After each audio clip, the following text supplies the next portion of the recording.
The Art of Being Alone by Renuka Gavrani. Have you ever noticed how uncomfortable we feel when we're alone? When your phone dies, when everyone's busy, when the house is completely quiet, something inside us panics. We reach for the TV remote, scroll through social media for no reason, or make a random call just to fill the silence. But why? Because we never learned how to be alone. Today's book is The Art of Being Alone by Renuka Gavrani, a book that teaches you that being alone is not a weakness. It's actually one of the most powerful things you can do for yourself. So let's dive in. Part 1. The difference between solitude and loneliness.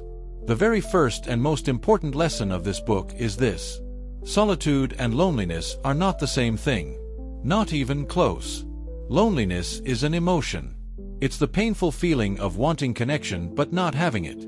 It's feeling invisible. Feeling like no one understands you. Feeling left out.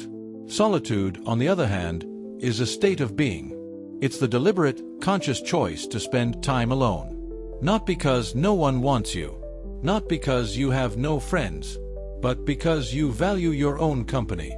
Renuka Gavrani says that most people spend their entire lives running from loneliness, and in doing so, they never discover solitude. They never discover the peace, the clarity, and the deep sense of self that comes from truly being alone. Think about it this way. When you're with someone you love, you enjoy their company. You feel good. You feel seen. Now imagine feeling that same comfort, that same warmth, but with yourself. That is solitude. People who have mastered solitude are already whole. Others simply add to their life, rather than complete it. The goal of this book is to move you from loneliness to solitude. From emptiness to fullness. From dependence to freedom. Part 2. Why we run away from ourselves. This is one of the most honest and eye-opening sections of the book. Renuka asks a very uncomfortable question. Why do we run from ourselves?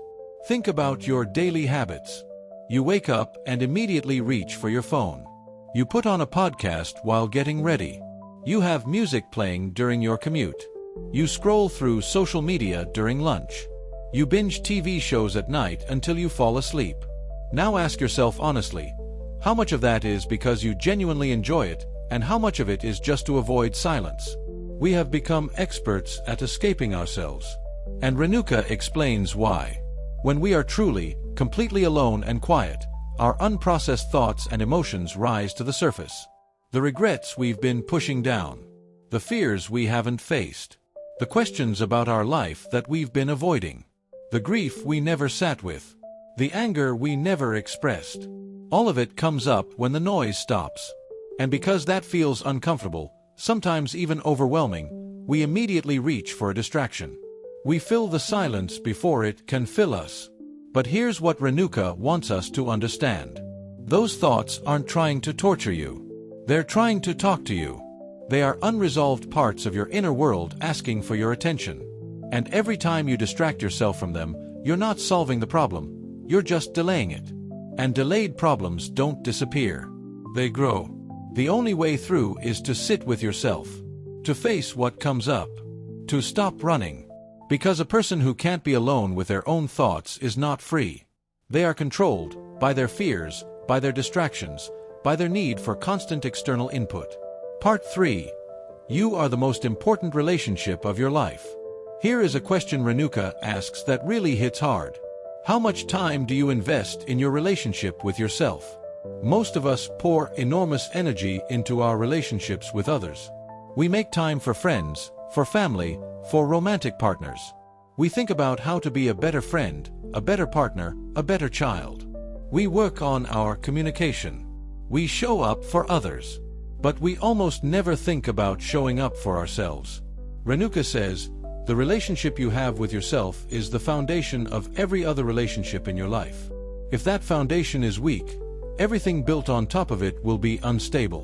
When you don't know yourself, you don't know what you truly want in a partner.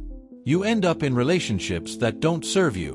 When you don't value yourself, you allow others to treat you poorly. When you don't trust yourself, you constantly second-guess your decisions and look to others for answers.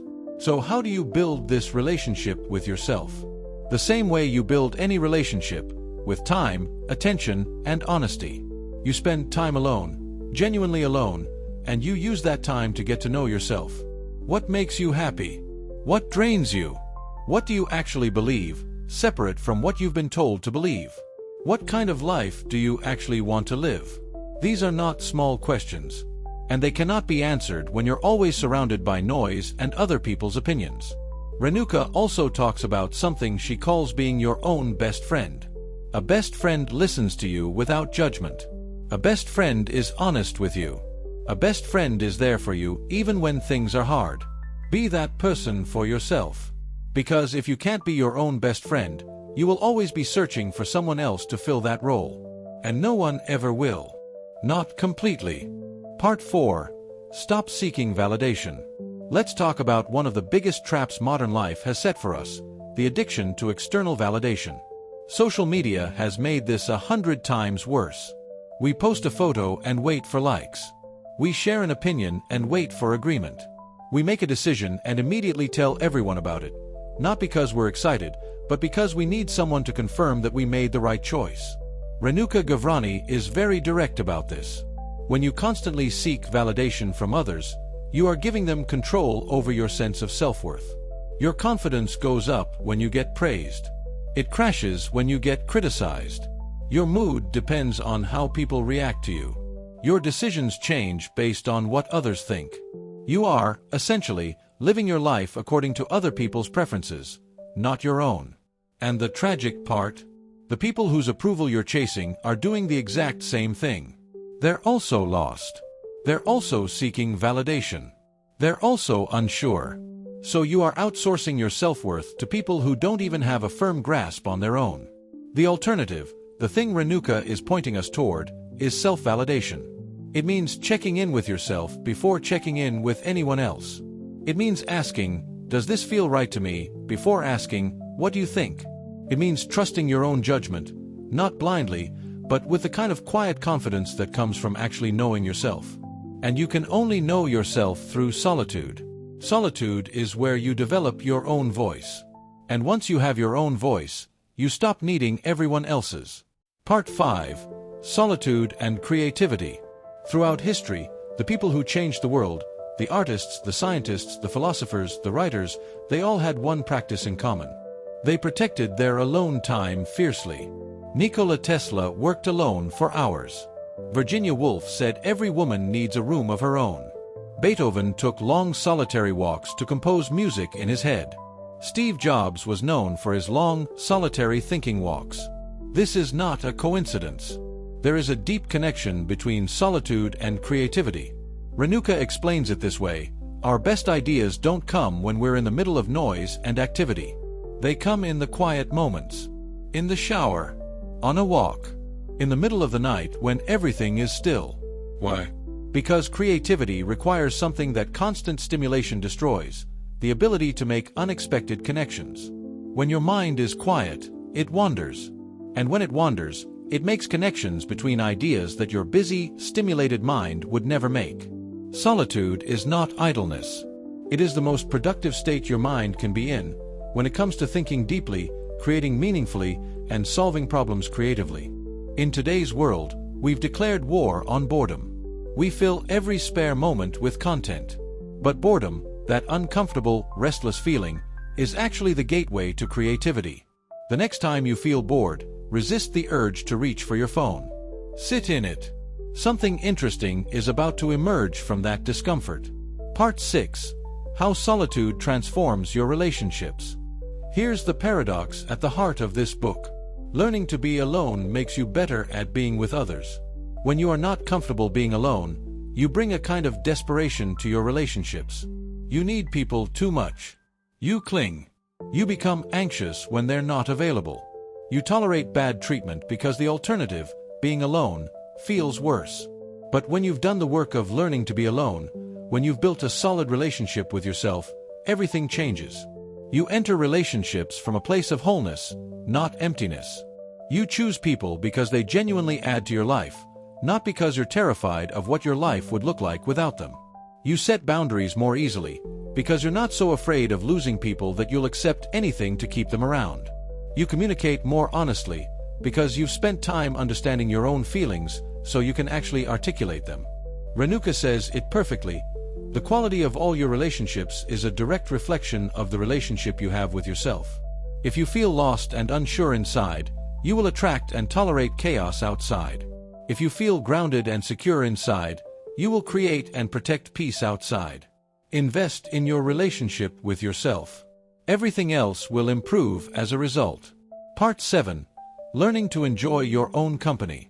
This is something many people find surprising, the idea that being alone can actually be enjoyable. Most of us have never really tried it. We've been alone out of circumstance, stuck at home, left out, between plans, and it felt bad. So we concluded, being alone equals bad. But Renuka challenges this. She says being alone is only uncomfortable when you haven't learned how to inhabit your own inner world. When you start to know yourself, your interests, your thoughts, your sense of humor, your values, spending time alone becomes genuinely pleasurable. You can read a book and lose track of time. You can take a walk and have ideas that excite you. You can sit in a cafe alone and feel completely content. You can cook yourself a meal, watch something you love, or do absolutely nothing, and feel at peace. This is not something that happens overnight. It's a practice. And like every practice, it gets easier, and eventually, enjoyable, the more you do it. The goal is not to become a loner. The goal is to become someone who is never truly alone, because they always have themselves. Part 8. Practical steps to embrace solitude. Renuka doesn't leave us with just ideas. She gives us real, practical ways to begin. First, spend 20 to 30 minutes alone every day. No phone. No music. No distractions. Just sit with yourself. It will be uncomfortable at first. That's normal. Keep going. Second, journal every day. Write without a filter. Write what you're feeling, what you're thinking, what you're afraid of, what you want. Journaling is like having an honest conversation with yourself, and it's one of the fastest ways to understand who you are. Third, do things alone on purpose. Go to a restaurant alone. Watch a movie alone. Travel alone if you can. Every time you do something alone that you'd normally do with others, you build confidence in your own company. Fourth, create a morning silence ritual. Before you check your phone, before you speak to anyone, spend even just 10 minutes in silence. This sets the tone for the entire day. You start from a place of calm, not reaction. Fifth, disconnect regularly. Take intentional breaks from social media. Even 1 hour a day. Notice what comes up when the feed stops. That discomfort is information about where you are with yourself. Sixth, spend time in nature alone. There is something uniquely healing about being in nature by yourself. No agenda. Just walking, observing, breathing. It quiets the mind in a way that almost nothing else does. These habits, practiced consistently, will fundamentally change your relationship with yourself and with the world around you. Conclusion. So let's bring it all together. The Art of Being Alone by Renuka Gavrani is ultimately a book about freedom. The freedom to know yourself. The freedom to trust yourself. The freedom to not need the world's constant approval. The freedom to sit in silence and feel, not emptiness, but fullness. In a world that profits from your distraction.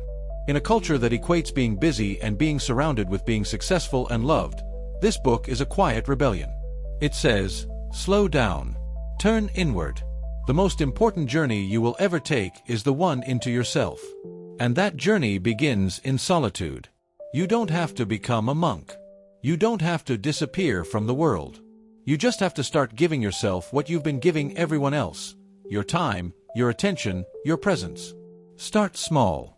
Sit alone for 20 minutes today. Put the phone down. Let it be quiet.